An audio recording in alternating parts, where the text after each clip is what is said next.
Most important pre disposing condition uncontrolled diabetes होती है। और जब भी कभी अगर कहीं किसी पेशेंट में मल्टीपल और या एक्सेसिव यूज़ ऑफ स्टीरॉइड्स हो तो उसमें भी ये हो जाता है। म्यूकर जो है कोविड की तरह कम्युनिकेबल डिजीज़ नहीं है। जैसे इसको अगर कोई बोले कि पैंडेमिक घोषित कर दिया जाए या एक मरीज़ से दूसरे को खतरा है, म्यूकर के स्पोर्स हमारे एनवायरनमेंट्स में रहते हैं। और वजह डायबिटीज़ हो या स्टीरॉयड इंड्यूस्ड डायबिटीज़ हो या कोई भी इम्यूनो कॉम्प्रोमाइज्ड स्टेट हो, जैसे हमारे यहाँ एक म्यूकर माइकोसिस का मामला सामने आया है और उसी को हम ब्लैक फंगस भी कहते हैं क्योंकि एंजियो इन्वेसिव या फंगस होता है। इसके स्पोर्स जब कोई कमज़ोर मरीज़ है, जैसे इस पर्टिकुलर केस में डायबिटिक कीटोएसिडोसिस था, 900 इसका ब्लड शुगर लेवल था, कीटोएसिडोसिस नाम का इसको क्लिनिकल सिंड्रोम था, तो ये एक प्री डिस्पोजिंग कंडीशन रहती है।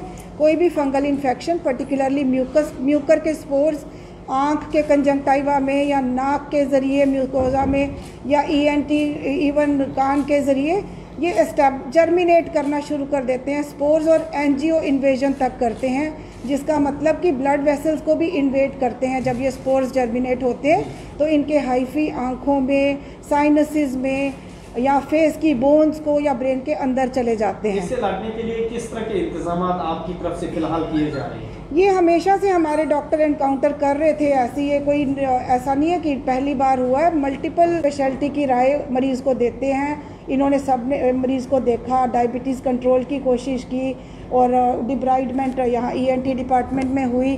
तो जैसे मरीज़ होता है, जीएमसी जम्मू एक बड़ी कोऑर्डिनेटेड टीम है।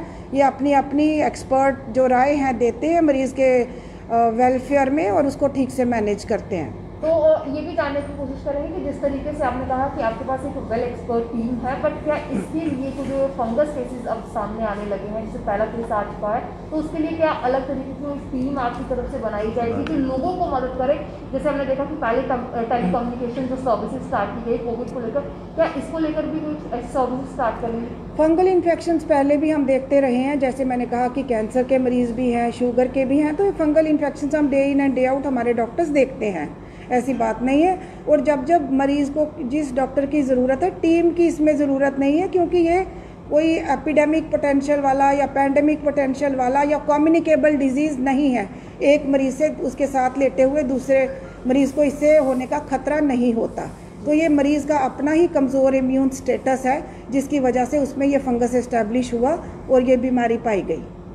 लोगों का एक सवाल भी है कि जिस तरह कोई वेंटिलेटर पे आता है या किसी को ऑक्सीजन लगाया जाता है, क्या ये फंगस उसमें आता है? ये आपने ठीक सवाल किया, लेकिन हर पेशेंट का अलग असेंबली आती है। जब मरीज़ चेंज होता है उसके साथ ही उसका मास्क और सारी वेंटिलेटर की असेंबली बदल दी जाती है। ये बिल्कुल क्रॉस इन्फेक्शन का इस हॉस्पिटल में ऐसा कोई स्कोप नहीं है।